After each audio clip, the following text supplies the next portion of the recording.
Yo, do you really want to start a business? Like for real.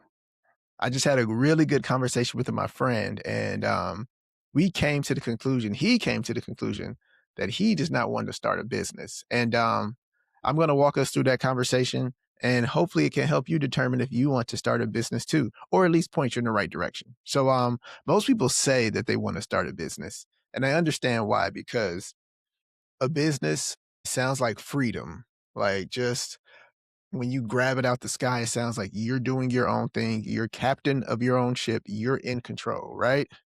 You imagine controlling your time, choosing your work, choosing the meetings you want to be on, choosing the type of work you do, making your own money without having to deal with the politics at work, answering to no one.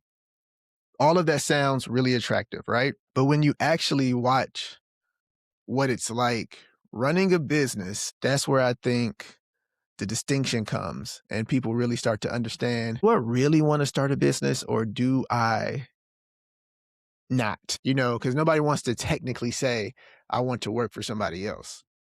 And they don't want to say, I don't want to own my own business or do something for myself. So they kind of say, do I want to start a business or do I not?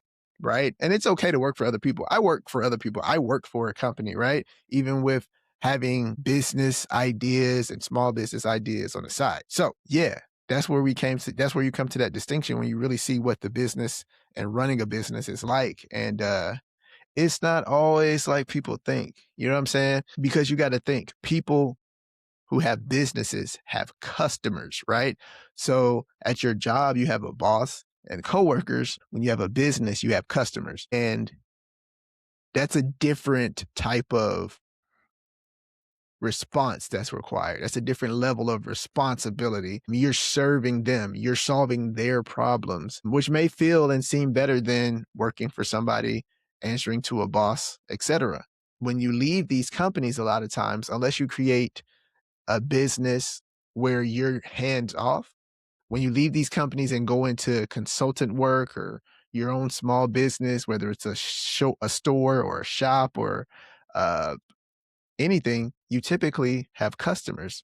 And business means customers. Customers means business. You're solving their problems. You're handling their complaints. You're dealing with their tracking numbers. You're trying to get paid from your vendors or people who owe you money. It's all about doing things even when you don't feel like it, right? And sometimes that's a big difference.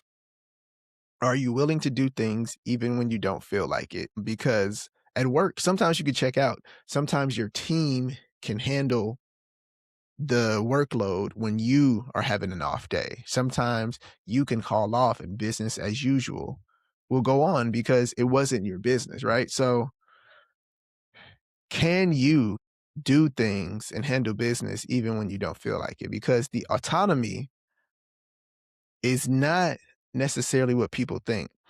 And so, as me and my friend were talking, what we realized is he was chasing a feeling and a freedom that does not come with having your own business.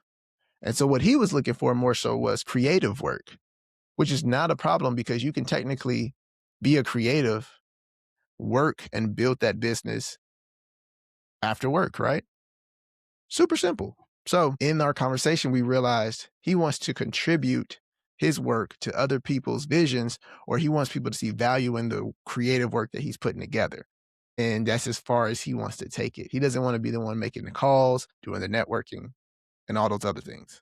And so for you, you may have to do the same thing. And I'm going to read something he sent me that helped us both understand where he was. He says that, yo, I just want a little bit more control over my life. I want a little bit more control over my life and I want to do something I love. And so those two things allowed him to free himself and say, actually, this 9 to 5 isn't that bad. I just don't have any other outlets to invest my time and interest in. So this 9 to 5 is the only structure that is taking from me and I'm giving myself to. And in order for me to be okay with what this structure and this dynamic is, I still need a creative outlet to work through just who I am, who I see myself as, and help me sharpen my tools and feed back into me as I pour out into the world for the sake of getting paid so I can live the lifestyle I want to live, which is super important to be a person who gets to that clarity because just understanding like, hey, I just want a little bit more control over my life, a little bit of leverage. I just want an opportunity to see some things through.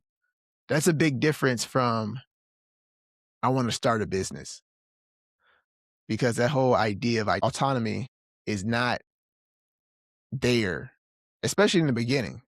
You're really deep in, immersed in the business until you can get it up and running. And so that was a clear thing for him. He wasn't interested in building something slow. He wasn't interested in um, doing things differently. He wanted to do the exact same things he's done and always has done. He just wanted a little bit more control over his life. And that's completely fine. He wanted to have some meaningful work outside of work, which is a clear sign for examining and pouring into your creative side. He just want a little bit more leverage, something meaningful outside of work. That's it.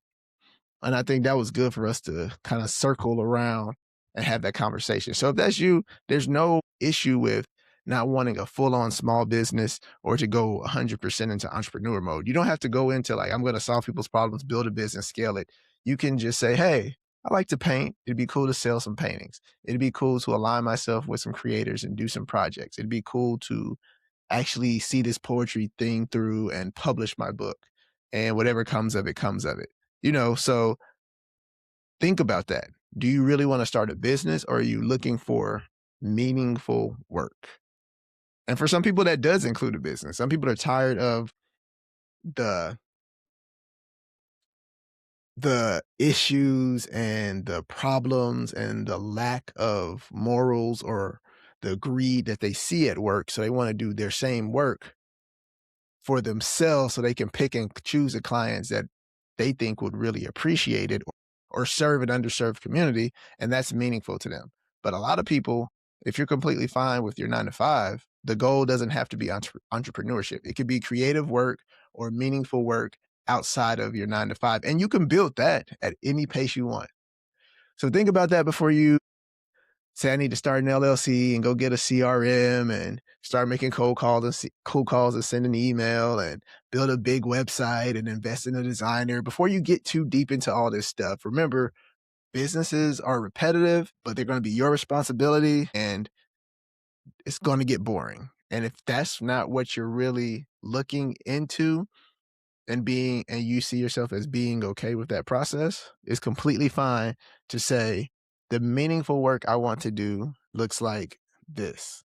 And that could be on the weekends contributing to a farmer's market or something. You know what I mean? So you may not want to start a business. And if you do, great. If you don't, great. But most importantly, don't waste your time doing something you don't want to do and be honest about where you are. Because some people feel like the only way to do something meaningful is to start something on their own, but that's not necessarily true. It can be a hobby where you make money, it can be a small business, or it could be full on just something you look at every 3 or 4 months, right? So the measurement and the management of that project is yours. And if you are looking to actually just start a business in general, then go for it. But don't let the idea of I'm looking for something meaningful be the thing that makes you say, I'm going to start a business. Because once you put structure and things around it, it may not be meaningful to you anymore. It may seem just as terrible of a headache as the 9 to 5 you're at already. All right. So hopefully that helps somebody. Hopefully that conversation me and my friend had gives you a peek into how some people think before they jump into business and why they actually decide to not go full on into business or small business. Peace.